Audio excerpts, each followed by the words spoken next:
नमस्कार, स्वागत है आप सभी का हमारी इस खास पेशकश इंडिया बोले में। मैं हूं रमेश भट्ट। इंडिया बोले में आज हम बात करेंगे रियल एस्टेट सेक्टर की। स्टेट की हालत पतली है, ऐसा क्यों है? जो सरकार ने रिफॉर्म मेजर्स उठाए हैं, क्या उससे इस सेक्टर में नई जान आएगी? और जो प्रधानमंत्री मोदी का सबसे बड़ा सपना है 2022 तक हर व्यक्ति के सर में एक छत मुहैया कराना, क्या यह पूरा हो पाएगा? क्या यह महत्वाकांक्षी एक तरह का प्रोजेक्ट नहीं है, या आपको लगता है कि यह हो सकता है? क्योंकि भारत में घर मुहैया कराने का रिकॉर्ड बेहद खराब है। इसी पे करेंगे बात, और मेरे साथ बहुत ही खास मेहमान इंडिया बोले के इस मंच पे मौजूद हैं। मेरे साथ अक्षय जैन, आप मैनेजिंग डायरेक्टर हैं मंजू जे ग्रुप के। बहुत बहुत स्वागत है अक्षय जैन आपका। मैं जानना चाहूंगा आप लोगों को किस तरह की दिक्कत होती है। मेरे साथ निखिल हवेलिया, आप एमडी हैं हवेलिया ग्रुप के। आप लोग किस तरह से ये 2022 तक हर किसी को घर दिलाने में मदद करेंगे सरकार की? आप लोगों का विजन में समझना चाहूंगा। या हर कोई अपनी जेब गर्म करने की कोशिश करता, उससे अलग आप क्या कुछ करेंगे? आज हम इंडिया बोले में आपसे समझना चाहेंगे। मेरे साथ आरएस निरंजन साहब, आप एडवोकेट हैं सुप्रीम कोर्ट में, बहुत बहुत स्वागत है। गोपाल अग्रवाल साहब, भारतीय जनता पार्टी से। आपको यह तय करना होगा, अगर इस बार 2022 की अगर आपने तय सीमा पे घर नहीं मुहैया कराए तो भारत के लोग बहुत नाराज होंगे। इस बात को आपको ध्यान में रखना होगा। राजीव त्यागी साहब, जिन्होंने हिंदुस्तान में सबसे ज्यादा राज किया कांग्रेस पार्टी ने और तमाम प्रोग्राम्स लेके आई है, उन प्रोग्रामों का क्या असर हुआ इस देश में, इसका भी जिक्र करेंगे। बहुत बहुत स्वागत है आपका। प्रोफेसर अमिताभ कुंडू, एक जाना पहचाना नाम जब हम हाउसिंग सेक्टर की बात करते हैं, अर्बन सेक्टर की बात करते हैं। आपको इस सेक्टर में एक तरह से भीष्म पितामह कहा जाता है। आपने सबसे पहले रिपोर्ट दी थी अर्बन मिनिस्ट्री को कि साहब कितने घर चाहिए इस देश में। और साथ ही साथ आनंद गुप्ता साहब, आप ऑल इंडिया बिल्डर एसोसिएशन से हमारे साथ जुड़ेंगे। बिल्डर्स लॉबी क्यों परेशान है आजकल, कौन उन्हें परेशान कर रहा है, ये सब कुछ आज समझने की कोशिश करेंगे। और मेरे साथ मेरे युवा साथी, जिनको आने वाले समय में आप ही लोगों को घर चाहिए, गोपाल अग्रवाल साहब आने वाले समय में। आप सबका बहुत बहुत स्वागत है। लेकिन सबसे पहले नजर डालते हैं हमारी इस खास रिपोर्ट पे, उसके बाद इस चर्चा को आगे बढ़ाएंगे। 13 अक्टूबर को देश भर के बिल्डरों ने प्रदर्शन किया। बाजू पर काली पट्टी लगाए इन बिल्डरों की शिकायत थी कि उनके दर्द को समझने वाला कोई नहीं है। कोई ऐसा डिपार्टमेंट नहीं बचा है कि जो इस चीज को, जो इस बिजनेस को जो है बंद ना। हर एक आदमी के पास बंद कराने की पावर है। किसी को चलाने के लिए 2 साल का परमिशन चाहिए, बंद कराने के लिए 2 मिनट चाहिए। बिल्डरों की शिकायत सिर्फ अफसरशाही से ही नहीं है। उनका कहना है कि सरकार हर तरह के परमिशन के लिए सिंगल विंडो सिस्टम लागू कर दे। इसके बाद अगर उनकी तरफ से कोई गलती हो तो फिर वो सजा भुगतने के लिए तैयार हैं। एक हमारे क्रेडाई के जो बॉम्बे के जो प्रोमिनेंट मेंबर थे, उनको अपनी जान गंवानी पड़ी, सुसाइड करना पड़ा। और उनके बारे में भी मैं ये बता दूं कि वो एक ऐसी कंपनी थी जो वहाँ पे बड़े अच्छे प्रोजेक्ट कर रही थी और जिनके ऊपर बैंक का भी कोई लोन नहीं था। 18 पेज का जो उन्होंने नोट लिखा है अपने सुसाइड से पहले, उसमें केवल करप्ट सिस्टम और इस सिस्टम से लड़ने की नाकामी जो है उसके अंदर झलकती है। बिल्डरों की एक शिकायत ये भी है कि उन्हें समाज में विलन साबित कर दिया गया है। हर तरफ ऐसा दिखाया जाता है मानो वो लूटने के लिए बैठे हैं। एग्रीकल्चर के बाद आज सबसे ज्यादा जो एम्प्लॉयमेंट मिलता है वो रियल एस्टेट के अंदर मिलता है। अगर हम 250 से 300 इंडस्ट्रीज का माल इमीडिएटली हम जो है कंज्यूम करते हैं, तो जितनी इंडस्ट्री है, this is a mother industry. लेकिन हो क्या गया है कि ये एक बिजनेस ऐसा हो गया है कि हर डिपार्टमेंट के लिए ये दुधारू गाय जो बन गया है। बिल्डर परेशान है तो फ्लैट खरीदने वाले लोग हताश। फ्लैट बायर्स का कहना है कि जिंदगी भर पैसा जुटाकर खुद के लिए घर खरीदते हैं, लेकिन इसके बाद उन्हें हर कदम पर सताया जाता है। तो डिले पोजीशन है, और जो पोजीशन ऑफर ऑफ पोजीशन आए हैं जो कुछ सोसाइटियों के 3-4 सोसाइटियों के, उसमें वो भी है जो है वो विदाउट कंप्लीशन सर्टिफिकेट के आए हुए हैं। अगर ये ऑफर ऑफ पोजीशन भी हम फ्लैट ले लेते हैं, पूरी पेमेंट दे देते हैं, तभी रजिस्ट्री नहीं हो रही। बिल्डर हमसे रजिस्ट्री का पैसा ले रहा है स्टैम्प का, लेकिन रजिस्ट्री नहीं हो रही क्योंकि बिल्डर की इंस्टॉलमेंट वहाँ पर ड्यू है। देश में हजारों लाखों मकान बनकर तैयार हैं, लेकिन उन्हें खरीदने वाला कोई नहीं है। कभी ऊंची कीमतों के कारण तो कभी परेशानी से बचने की खातिर ग्राहक सपनों का घर नहीं खरीदना चाहते। फ्लैट कल्चर ने मिडिल क्लास को सबसे ज्यादा अपनी तरफ आकर्षित किया।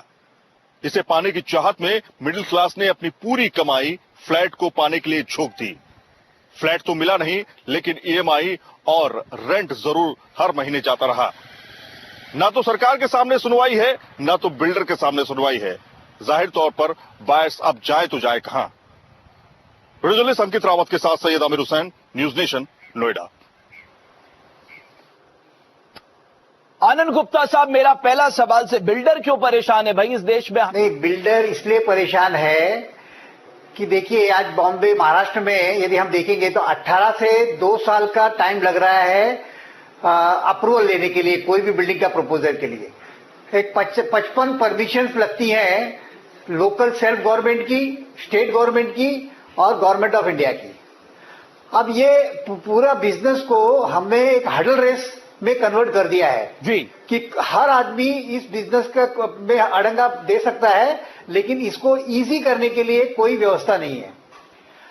यूएन की खुद की रिपोर्ट है कि अपने देश में इजी बिजनेस करने के लिए हमारा 189 देशों में से 142वां नंबर है, लेकिन जहां तक कंस्ट्रक्शन का सवाल है उसका नंबर 183 हुआ है। 179 कंट्रियों में 183 है जी। अब ये हालत होने के बावजूद भी आज यदि हम बॉम्बे महाराष्ट्र का हाल देखते हैं तो आप देख लीजिए कि जो डिलामिनेटेड बिल्डिंग है उसमें न जुडिशरी सिस्टम कोई सहयोग कर रहा है, न जो लोकल सेल्फ जो लोकल गुप्ता साहब, एक बात में आपकी बात समझने की कोशिश करता हूं कि ये जो समय के साथ आप लोगों को एनओसीज नहीं मिलती है और उससे आपकी जो कॉस्ट है वो लगातार बढ़ती रहती है, एक बड़ी समस्या है। अक्षय जैन, क्या यही समस्या अमूमन आप लोगों को भी सामने आती है और यही कारण है कि समय से आप जो बायर हैं उनको समय से पोजीशन नहीं दे पाते? बिल्कुल, मैं ये कहना चाहूंगा कि ये एक मेन रीजन है जो पोजीशन डिले हो रही है।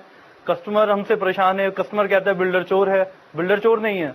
बेसिकली क्या होता है, जो हम परमिशंस के लिए हम लोग डिपार्टमेंट्स पे जाते हैं वो सारा प्रोसेस ही डिले हो जाता है। किसी भी एक प्रोजेक्ट को पास करवाने के लिए हमें 18 महीने से 2 साल का टाइम लग जाता है।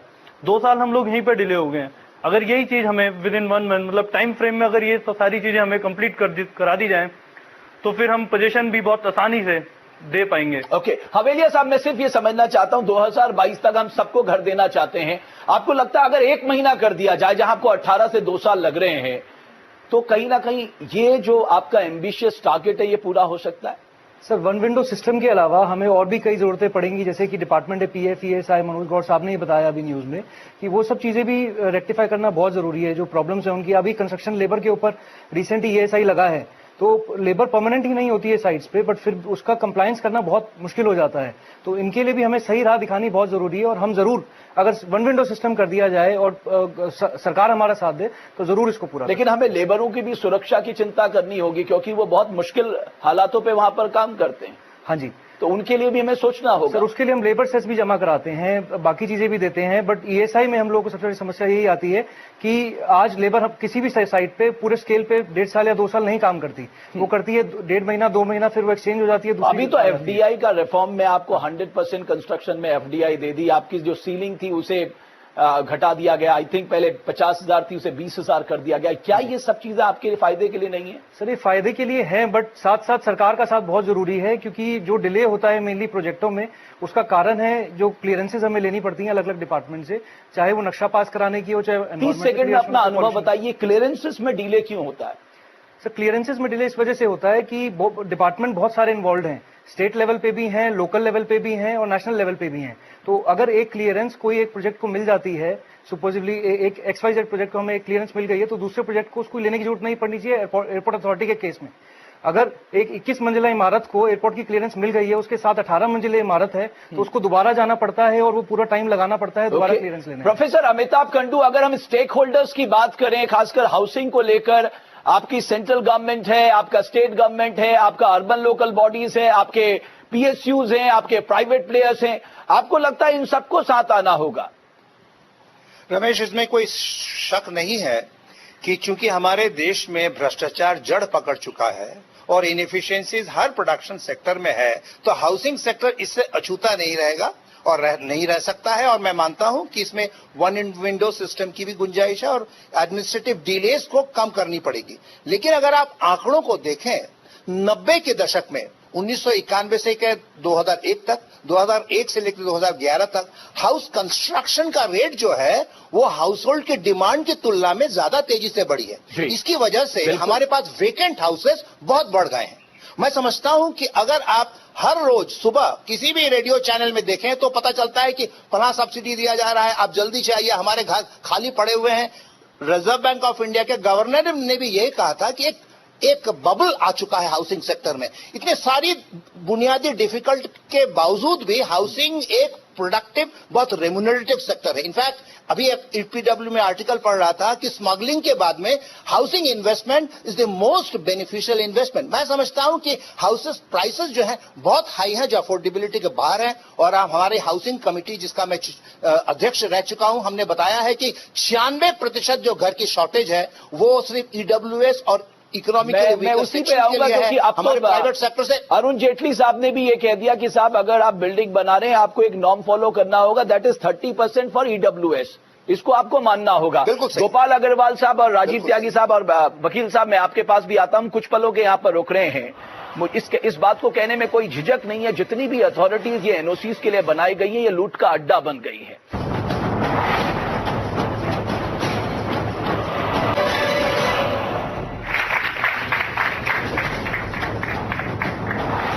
तो सवाल यह है कि रियल एस्टेट सेक्टर में जो बुनियादी सुधारों की जरूरत है उस पर सरकार कैसे आगे बढ़ेगी। कुछ रिफॉर्म किए गए हैं, लेकिन बिल्डर कम्युनिटी की ओर से कहा जाता है साहब ये नाकाफी है, अभी बहुत कुछ करा जाना बाकी है। चाहे वो टैक्सेशन का मामला हो, चाहे वो स्टैंप ड्यूटी से जुड़ा मामला हो, चाहे वो लैंड एक्विजिशन से जुड़ा मामला हो, चाहे वो एनओसी से जुड़ा मामला हो, टाइम फ्रेम में क्लियरेंस देने का। गोपाल अग्रवाल साहब, इस सब का निराकरण आपको ढूंढना होगा। आपने 25 चार्टर जरूर रखे हैं सामने, लेकिन आपको स्टेट को कहीं ना कहीं बाउंड करना पड़ेगा। आप इसको फॉलो करिए करके।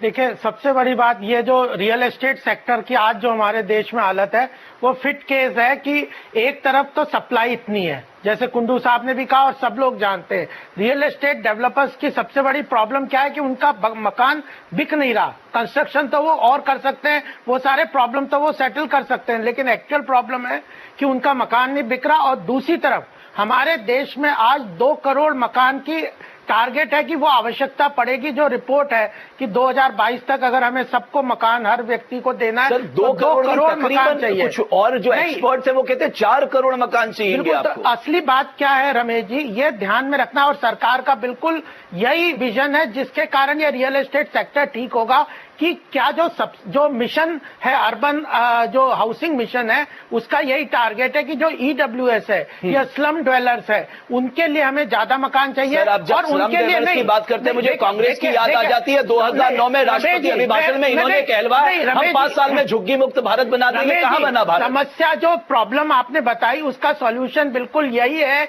कि हमें जो डिमांड क्रिएट करनी है, डिमांड ऐसी करनी है कि बायर्स को उसको खरीदने में फैसिलिटेशन हो। मैं इसलिए कह रहा हूं हम लोगों पे आप लोगों को इतनी जल्दी विश्वास नहीं करना चाहिए। मेरे पास पूरी फेहरिस्त है सर।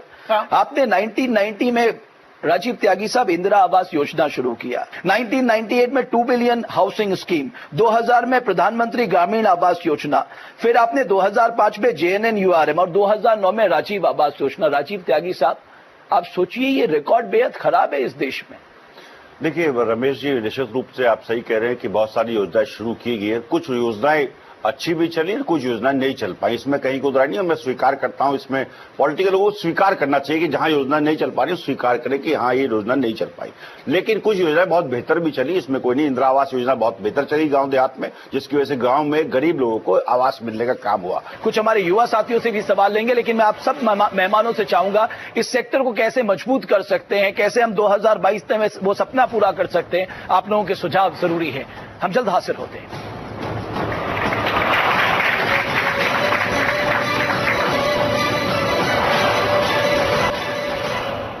मुझे मालूम है कि land is the state subject, सबके अपने अपने लॉ है, लेकिन आज एक इस तरह का माहौल जरूर पैदा हुआ है जहां पर एक कंपटीशन है, प्रतियोगिता है। हर राज्य सरकार चाहेगी साहब मैं अपने लोगों को घर मुहैया कराऊं। गुप्ता साहब, मैं आपके पास आ रहा हूं, जरा मेरे युवा साथी पूछना चाहते हैं साहब इन्हीं को घर खरीदना है कल आपसे। आपकी मां की जो डिमांड है वो जो सप्लाई आप जिनको करेंगे वो एक्चुअली मेरे साथ बैठे हैं, मैं इनसे बात कर लूं फिर आपके पास आता हूं। जी मित्र, उठिए ना। सर, हाल ही में हमने देखा कि नोएडा एक्सटेंशन में जो बायर्स थे उन्हें पोजीशन टाइम पे नहीं देगा, उसके बाद उनसे जो है फार्मर कंपनसेशन मांगा गया, लेबर वेलफेयर कंपनसेशन, अतिरिक्त चार्जेस उनसे मांगे गए। तो कहीं ना कहीं आपको ये लगता नहीं है कि जो हमारे जो मध्यम वर्गीय परिवार है फ्लैट लेते हैं उन बायर्स के साथ नाइंसाफी है ये, उनके अतिरिक्त चार्जेस जो मांगे जाते हैं? जी, मैं आता हूं। हवेलिया साहब जवाब दीजिएगा। बिल्डरों की रेपुटेशन भी इस देश में बहुत खराब हो रही है। सर जैसा कि हम लोग जब आपसे फ्लैट खरीदते हैं तो उसके बाद आप लोग उस टाइम कहते हैं कि नहीं कोई हिडन चार्जेस नहीं है, बट जब हम ले लेते हैं उसके बाद बताया जाता है कि आपको इतना इतना सारा हिडन चार्जेस देना पड़ेगा। ओके, ये कहाँ तक सही है? Hidden charges. दूसरा सवाल सर, मैं पूछना चाहूंगा कि जैसे कि हम कोई भी घर लेते हैं, वो बाद में बताया जाता है कि वो बिल्डर की उसमें मटेरियल में ठीक नहीं। ओके, क्वालिटी बहुत अच्छी होनी चाहिए, घर की गुणवत्ता अच्छी होनी चाहिए। आनंद जी, आप जवाब दे सकते हैं। ये तमाम जो बायर्स की दिक्कतें हवेलिया साहब, मैं आऊंगा आपके पास, इसका सोल्यूशन क्या है? हिडन चार्जेस, समय से पोजीशन ना देना, वो अपने को ठगा महसूस करते हैं साहब, पूरे जीवन की पैसे वो लगा देता है घर खरीदने में। इस देश में अनफॉर्चुनेटली कोई रियल एस्टेट के लिए कोई रेगुलेटरी अथॉरिटी नहीं है, और रेगुलेटरी अथॉरिटी नहीं होने के कारण कोई भी, इवन किराना शॉपकीपर जिसको कंस्ट्रक्शन का एबीसी नहीं पता, वो बिल्डर बन जाता है जी। और जब ऐसे अनप्रोफेशनल लोग इस फील्ड में आएंगे तो उनकी प्रोबेबिलिटी ऑफ फेलियर, उनकी कैपेसिटी टू ऑर्गेनाइज फंड, उनकी capacity to deliver the material is going to be very लो।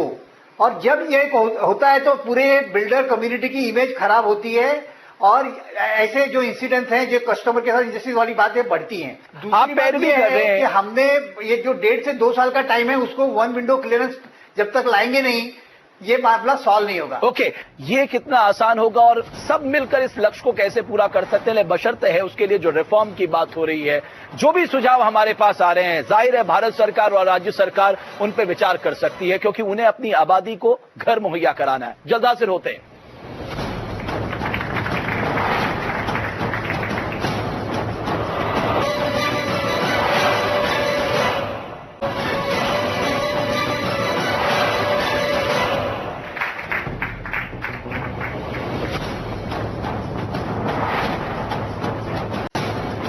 आइए नजर डाल लेते हैं एक रिपोर्ट में कि 2022 तक किस तरह की चुनौतियां इस देश के सामने होगी जब हम सबको घर मुहैया कराने की बात कर रहे हैं, और साथ ही साथ शहर में कितने घर चाहिए, गांव में कितने घर चाहिए, झुग्गी मुक्त भारत बनाने के लिए कितने घर चाहिए, कहां पर किस राज्य में कितने घर चाहिए, देखिए इस रिपोर्ट में। प्रधानमंत्री नरेंद्र मोदी ने देश से वादा किया था कि साल 2022 तक देश में कोई बेघर नहीं रहेगा। सरकार के लिए ये सपना पूरा करना आसान नहीं है। सबको मकान देने के लिए देश भर में करीब 2 करोड़ मकान बनाने की जरूरत है। इसके लिए करीब 13 लाख करोड़ रुपए के निवेश की जरूरत होगी। शहरों में करीब 2 करोड़ से ज्यादा परिवार, उनके लिए घर बनाने हैं। अब हमारा देश ऐसा है कि अगर नहीं बना तो जवाब मुझसे मांगा जाएगा। कोई उनसे जवाब नहीं मांगेगा कि ये 2 करोड़ बेघर रहे क्यों, कोई नहीं मांगेगा। है देश का स्वभाव है, क्या करेंगे, हमें उसी से गुजारा करना है। केंद्र सरकार ने हर बेघर के लिए पक्का मकान योजना पर काम शुरू कर दिया है। केंद्र सरकार ने तय किया है कि 3 चरणों में कुल 500 शहरों में इस योजना को आगे बढ़ाने पर ध्यान दिया जाएगा। पहले चरण में मार्च 2017 तक 100 शहरों में मकान बनाने का काम शुरू कर दिया जाएगा, जबकि दूसरे चरण में मार्च 2019 तक 200 नए शहरों को शामिल किया जाएगा। तीसरे और अंतिम चरण में मार्च 2022 तक सभी शहरों को इसमें शामिल कर लिया जाएगा। सभी के लिए आवास योजना में 4 बिंदुओं पर ध्यान दिया गया है। सभी झुग्गी बस्तियों के विकास के लिए बिल्डरों से सहयोग लिया जाएगा। केंद्र सरकार झुग्गी बस्तियों में एक मकान बनाने के लिए 1 लाख रुपए की मदद करेगी। गरीबों को मकान बनाने के लिए कर्ज लेने पर 15 साल तक ब्याज पर करीब 6% की छूट मिलेगी। इसके अलावा प्राइवेट बिल्डरों के साथ मिलकर सरकार बनाएगी सस्ते मकान। इसके तहत अगर कोई बिल्डर गरीबों के लिए मकान बनाता है तो केंद्र सरकार हर मकान पर उसे 1.5 लाख रुपए की मदद देगी। इसके अलावा राज्य सरकार और आवास बोर्ड को भी केंद्र सरकार की मदद मिलेगी। ये योजना सरकार में बैठ करके कागज पे बनाई हुई ये योजनाएं नहीं है। शायद हिंदुस्तान में इतनी बड़ी मात्रा में कंसल्टेशन पहले कभी नहीं हुआ होगा। इतना कंसल्टेशन इस योजनाओं को चरितार्थ करने के लिए लगाया गया है। सभी के लिए आवास योजना के तहत मकानों का आवंटन महिलाओं के नाम पर किया जाएगा। राज्य सरकारों को छूट होगी कि वो अपने तरीके से सस्ते मकान बनवा सके। दिल्ली से सैयद आमिर हुसैन के साथ team news nation. Professor Kundu, आपने कहा 90% ईडब्ल्यूएस मकानों की जरूरत है, लेकिन आपको लगता है कि सब मिलकर ये बनाएंगे, क्योंकि अकेले सरकार तो बनाएगी नहीं? देखिए, मैंने केपीएमजी के रिपोर्ट को देखा, उसमें यह बताया गया है कि टोटल शॉर्टेज हमारे देश में 110 मिलियन है, जबकि सरकारी आंकड़े ये कहते हैं कि हमारे पास 60 मिलियन हाउसिंग शॉर्टेज है, 2 करोड़ शहर में और 4 करोड़ जो है गांव में। मुझे ऐसा लगता है कि हम हाउसिंग शॉर्टेज को एग्जैजरेट कर रहे हैं। बेसिकली प्राइवेट सेक्टर लॉबी को हमें मदद करने की कोशिश करने की एक गुंजाइश तो निश्चित रूप से इसमें है। अक्षय जैन, मुझे ये बताइए, जब 90% ईडब्ल्यूएस की जरूरत है, आप लोग क्या इसी बात को ध्यान रखते? कितने 5 लाख, 10 लाख, 15 लाख, 20 लाख? मुझे लगता है इतनी जो बायर्स है इनकी क्षमता इतनी है आज के दिन में। जब हाउसिंग फॉर ऑल गवर्नमेंट ने तो आज लॉन्च करा है, बिल्डर जब अपना फर्स्ट प्रोजेक्ट शुरू करता है तो उसका तभी से ये एम होता है कि वो हाउसिंग फॉर ऑल करे, वो हर इनकम ग्रुप तक अपना घर दे उसे। उसका सिर्फ एक ही मोटिव होता है कि वो उसका क्रेडिट ले कि उसने हर एक जिसकी जरूरत है मकान, उसको मकान दिया है। ओके निरंजन, मैं आपसे समझना चाहता हूं कि बायर्स की आपने 3-4 बड़ी मुश्किलें बताई। आज के दिन में बायर्स का जो भरोसा है ना, वो लगातार टूट रहा है।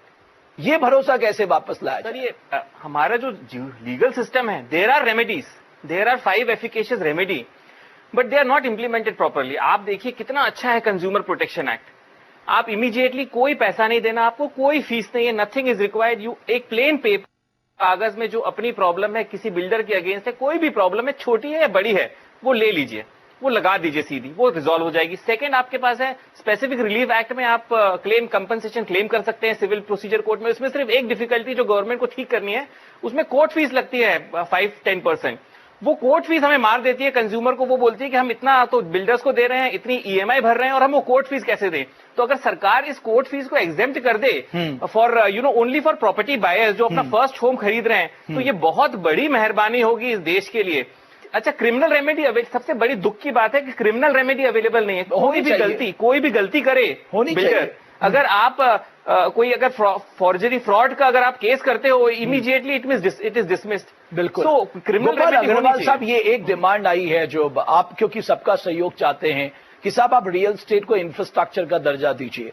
देखिए, हम हाउसिंग सेक्टर को बहुत इंपॉर्टेंट मान के चल रहे हैं इकोनॉमी के लिए। जैसे एक है कि हाउसिंग फॉर ऑल जितना महत्वपूर्ण है, उतना ही जो बाकी इकोनॉमिक सेक्टर है, चाहे सीमेंट, स्टील प्रोडक्शन, ये सारों को एक प्रोपेलेंट कैटलिस्ट है हाउसिंग सेक्टर। हाउसिंग सेक्टर अगर बढ़ेगा तो यह बिल्कुल, तो इसको बहुत महत्वपूर्ण आर्थिक विकास के लिए रास्ता मानते हैं। दूसरी बात, जैसे ये बात आई, ये जो रियल एस्टेट रेगुलेटरी अथॉरिटी की बात है, उसके लिए बहुत स्पष्ट रूप से हम चाहते हैं कि रेगुलेशन होना चाहिए। और तीसरा महत्वपूर्ण बात इसमें आई थी कि लैंड एडमिनिस्ट्रेशन की सबसे बड़ी प्रॉब्लम है। तो आज आप देखें, नीति आयोग में एक टास्क फोर्स बनाई है मोदी सरकार ने, हमारी सरकार ने, कि यह जो लैंड एडमिनिस्ट्रेशन हमारे देश में काफी कॉम्प्लेक्स हो गया, जिसके कारण यह सारा प्रॉब्लम क्रिएट हो गया। चाहे चेंज ऑफ लैंड यूज है, चाहे टाइटल की प्रॉब्लम है, जिसके कारण कोर्ट में ज्यादा से 80 से 90% कोर्ट केसेस आज टाइटल के ऊपर ही चल रहे हैं। लैंड साहब, आपका जवाब। देखिए, बिल्डर्स को बाउंड करने के लिए रियल एस्टेट रेगुलेटरी बिल को आपको पार्लियामेंट से पास कराना पड़ेगा। हर नियम कायदा हमारे देश में पार्लियामेंट बनाती है। अगर वो पार्लियामेंट से पास होगा तो बिल्डर बाउंड होंगे। तो पास तो तब होगा जब आप सहयोग करें। देखिए, हम सहयोग कर देंगे अगर वो बायर्स के हितों को ध्यान में रखेंगे। अभी वकील साहब बैठे, बहुत अच्छी बात कही वकील साहब ने कि अगर बायर्स ये चाहते हैं कि उनको नेट यूजेबल एरिया या कारपेट एरिया डिफाइंड हो, और जो 70% 50% का जो पैसा का ट्रांसफर का वाला मामला है उसको क्लियर हो, या अल्ट्रेशन ना कर पाए बिल्डर, अगर बायर्स के हित में ये चीज है तो मोदी सरकार उसको बदलना क्यों चाहती है? नंबर आप कह रहे हैं ये बिल जो है ये बायर्स के खिलाफ है, बिल्डर्स के पक्ष में है। ये बिल्डर्स के पक्ष में है जो अभी चेंज हो रहा है। अभी चेंज हो रहा है, बायर्स के पक्ष में, हित में हो रहा है। अभी बाद में बोल लीजिएगा, मेरे बात बताइएगा। अगर कारपेट एरिया आप की डेफिनेशन ही चेंज कर देंगे तो बायर्स के पक्ष में कैसे रह गया? नहीं, 70% कैसे रह गया? और 70% फंड आप ट्रांसफर कर देंगे किसी और प्रोजेक्ट में, जैसे लोगों ने कहा डिले हो जाता है, डिले हो जाता है, जबकि हमने 50% का प्रावधान किया था। नहीं, बिल्कुल ठीक कह रहा हूँ, बिल्कुल ठीक कह रहा हूँ, मैं बिल्कुल कॉन्फिडेंस से कह रहा हूँ, पढ़ लिख करके आया हूँ उस डिबेट। ओके, मुझे लगता है बिल्कुल पढ़ लिख के आया हूँ डिबेट पे। दूसरा मैं ये कहना चाहूंगा, देखिए अब तो ये होगी बिल्डर और बायर्स के बीच की बात हो गई। अब देहात क्षेत्र की बात करिए आप, या ये जो बायर्स, जो बेचारे 5 लाख के मकान लेने वाले लोग बाग हैं, क्यों नहीं सरकार जैसे कृषि क्षेत्र में 4% पे लोन मिलता है किसानों को, तो काहे नहीं आप 4% पे लोन देते हैं मिडिल क्लास को? ये तो आप भी कर सकते लोन दीजिए आप, ये तो आप भी कर सकते। कांग्रेस पार्टी अगर आप भी कर सकते थे सर, दूसरों आपने क्या किया? जवाब देता हूँ, 72,000 करोड़ के ऋण अगर कांग्रेस पार्टी किसानों में माफ कर सकती है, तो सत्ता में आते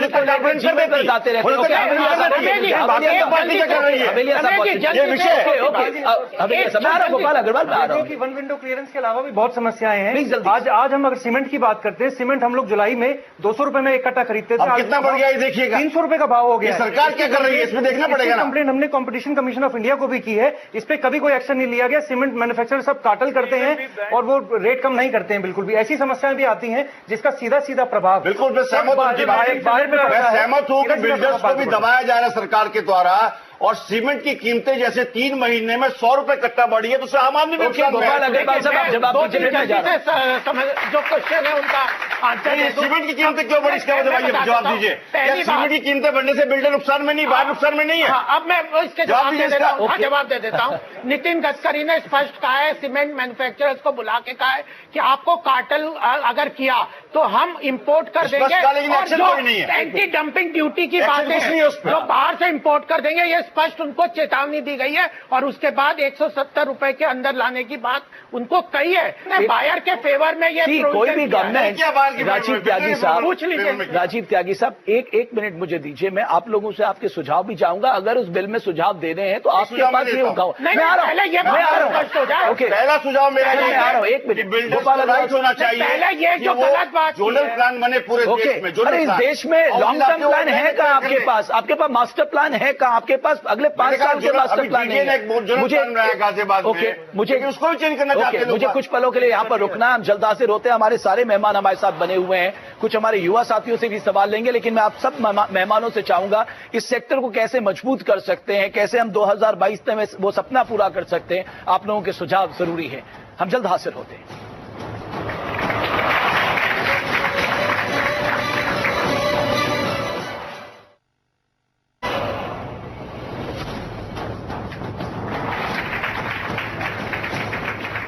तो सबको घर देने का सपना जो है ये 3 चरणों में पूरा किया जाएगा, लेकिन ज्यादातर विशेषज्ञों का कहना है कि ये एक महत्वाकांक्षी टारगेट है। अब देखना यह है सरकार समय रहते या राज्य सरकारें समय रहते इसे पूरा कर पाती है नहीं। कुछ और मेरे साथी यहां पर सवाल करना चाहते हैं, आइए जी। मेरा सवाल सरकार से और बिल्डरों से है कि धारावी सबसे बड़ा सलम है, वो डेवलप होने कितना समय लगेगा, और वो भी कैपिटल सिटी में है देश की। जी सर, मेरा क्वेश्चन ये है, जब अभी आपने रॉ मटेरियल की बात करी, बिल्डिंग बनाने समय जो इंस्पेक्शंस किए जाते हैं उसके बावजूद भी बिल्डिंग कोलैप्स होती है, और हमेशा से यही देखे 10 या 10 से ज्यादा लोग लेबर उनकी डेथ हो रही है, इसका भी सरकार। ओके, आप अपने साथी को दीजिए। सर, मैं ये पूछना चाहती हूँ कि ये जो बायर्स और पॉलिटिशियंस की लड़ाई है, इसमें बीच में फंसता कौन है? जी, अब आप हवेलिया साहब, अक्षय जैन, आज खुल के जवाब दीजिए कि आप लोगों को बिल्कुल सही पूछा मेरे युवा साथी ने। हम सबको एग्री करते हैं कि बिल्डर्स बिजनेसमैन है। बिजनेसमैन में कभी प्रॉफिट होता है, कभी लॉस होता है। जब इनको प्रॉफिट हुआ 10 साल 20 साल, इन्होंने किसी बायर के साथ शेयर नहीं करा, लेकिन अब जब इनको लॉस हो रहा है, they are sending demand notice. अगर स्टैट्यूटरी लाइबिलिटी आ रही तो डिमांड नोटिस। भाई, if you are taking a profit, you have to take losses also. Okay, Haveliya साहब। सर, इसमें मैं राजी की बात पे यही जवाब देना चाहता हूं कि जब हम लोग प्रॉफिट कैलकुलेट करते हैं कोई प्रोजेक्ट को एग्जीक्यूट करने से पहले, वो एक लैंड की कीमत और कंस्ट्रक्शन कॉस्ट को मिला के जोड़ा जाता है कि एवरेज कंस्ट्रक्शन कॉस्ट हमारी ये आएगी। बट नोएडा एक्सटेंशन का केस उठाएं तो जमीन लेने के बाद भी, आवंटन कराने के बाद भी हमारे ऊपर ही प्रेशराइज डाला गया, जो किसानों से अथॉरिटी ने या फिर यूपी सरकार ने। एक बात आप लोग ईमानदारी से इस कार्यक्रम में बता के जाइए, अगर ये अंडर टेबल पेमेंट आपको ना करना पड़े तो एवरेज हाउसिंग कॉस्ट कितनी कम आ जाएगी? कम से कम वन विंडो क्लियरेंस करते ही सब चीजें चली जाएंगी बीच से। 15% आपके, okay Akshay, 10 to 15% project cost हम लोग की आराम से रिड्यूस हो जाएगी। हिडन चार्जेस के अनुसार मैं बताना चाहूंगा, हाउसिंग फॉर ऑल में सबसे ज्यादा जो डिफिकल्टीज है वो कि ईडब्ल्यूसी, आईडब्ल्यूसी इसके नाम पे जितना पैसा लिया जाता है और अथॉरिटी भी बढ़ा देती है। मैं आपको बताता हूँ कि आपने सहमत हूं, उनकी प्रॉब्लम तो है, इसमें कोई रेट ऑफ इंटरेस्ट कम करने से सबको नहीं मिल जाएगा। गोपाल जी ने कहा कि आज आप बिल्डर अपने फ्लैट बेच नहीं पा रहा, 100% सप्लाई ज्यादा है, और एक तरफ वो कहते हैं कि 2 से 4 करोड़ के घर बिल्डर के घर नहीं बिक रहे हैं और उसके ऊपर गवर्नमेंट कहती है 4% कर दीजिए बायर्स को, 4% अपने आप भी कहना। चलिए आप शुरुआत कर देते तो आज आप बीजेपी को ज्ञान देंगे। बहुत अच्छी बात की, बीजेपी को चला तो नहीं रहे,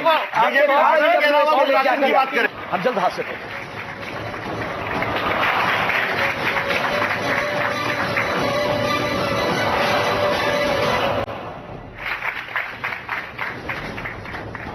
तो सवाल ये है कि रियल एस्टेट सेक्टर में जो बुनियादी सुधारों की जरूरत है उस पर सरकार कैसे आगे बढ़ेगी। मेरा प्रोफेसर कुंडू, आपके सुझाव सर, हम इस महत्वाकांक्षी योजना पे कैसे आगे बढ़ सकते हैं? एक हाउस होल्ड के लिए सब्सिडी का 2.3 लाख दिया जा रहा है। अगर इस सब्सिडी को नॉन टारगेटेड सेक्शन को चला जाए तो निश्चित रूप से ये हमारा जो ड्रीम ये फुलफिल नहीं हो पाएगा। और हमने क्या किया है, 3 लाख की जगह 6 लाख हमने इनकम लिमिट को बढ़ा दिया। 25 स्क्वायर फीट की जगह प्रोफेसर कुंडू, मेरा सिर्फ सुझाव है, आ जाएगा। आप जैसे लोग जो कमेटी को चेयर करते हैं और उनके पास इतनी अच्छी फाइंडिंग्स होती हैं, वो सरकार को सिर्फ रिपोर्ट देने तक ही अपने आप को सीमित ना रखे। सरकार को कहिए साहब हमें चेयरमैन बनाया है, हमारी जो हमने जो सिफारिशें की है उसे इम्प्लीमेंट भी करिए, नहीं तो हम अगली बार से कोई चेयरमैन नहीं बनने वाले किसी कमेटी के। बिल्कुल सही बात है निरंजन जी, सबको मिलकर काम करना पड़ेगा इस सेक्टर में। सरकार अकेली कुछ नहीं कर सकती। State government, central government, local authorities, all 3 have to work together so that uniform system is made for everyone and it is simple system. Okay, builders को राइट मिलना चाहिए जमीन लेने का और अथॉरिटी उसको डेवलप करे। मैं आखिरी सवाल आनंद गुप्ता साहब आपका सुझाव चाहता हूं कि हम कैसे आगे बढ़े, बायर्स के हित में भी हो, बिल्डर्स के भी हित में हो, सरकार की योजना भी आगे चले। आपका सुझाव बहुत कम समय में। जब हम नेशनल चैनल पर ये डिस्कशन कर रहे हैं तो जो नेशनल लेवल के जो प्रॉब्लम्स हैं वो ये हैं कि आज का जो लैंड एक्विजिशन एक्ट है उसके हिसाब से मोदी साहब चाहें न चाहें या कोई भी चाहे तो न कोई नया डीडीए बन सकता है, न कोई नया सिडको बन सकता है, न कोई नया एमएमआरडी बन सकता है, क्योंकि 70% कंसेंट लेने के बाद ये लैंड एक्विजिशन हो नहीं सकता है और कोई भी नया शहरीकरण का एक्सपेंशन गवर्नमेंट के द्वारा लैंड एक्वायर करके होना लगभग इम्पॉसिबल होगा। इसमें बहुत बड़े करेक्शन की जरूरत है। आप रेट ऑफ इंटरेस्ट आप कम कर रहे हैं, रेगुलरली आप कम कर रहे हैं कि आपने बेस रेट उसके अब 9.3 पे आप रेट ऑफ इंटरेस्ट आपने कर दिया है, लेकिन क्या लो इनकम ग्रुप उस रेट ऑफ इंटरेस्ट में भी बैंक में जब अप्रोच करता है क्या उसको लोन मिल पाता है? लोन मिल रहा है फंडिंग की बात सर, आप उसे बहुत कम हो जाएगा तो FDI भी नहीं आएगी इंडिया में। ओके, बहुत बहुत शुक्रिया आप सभी मेहमानों का। यानी अगर इस सपने को पूरा करना है, सरकार को, प्राइवेट प्लेयर्स को, स्टेट गवर्नमेंट को, अर्बन लोकल बॉडीज को, पीएसयूज को, पब्लिक सेक्टर अंडरटेकिंग को, सबको साथ मिलकर काम करना होगा, तब जाकर आप सबके सर पर एक छत 2022 तक दे सकते हैं। बहुत बहुत शुक्रिया आप सभी का इंडिया बोला देखने के लिए।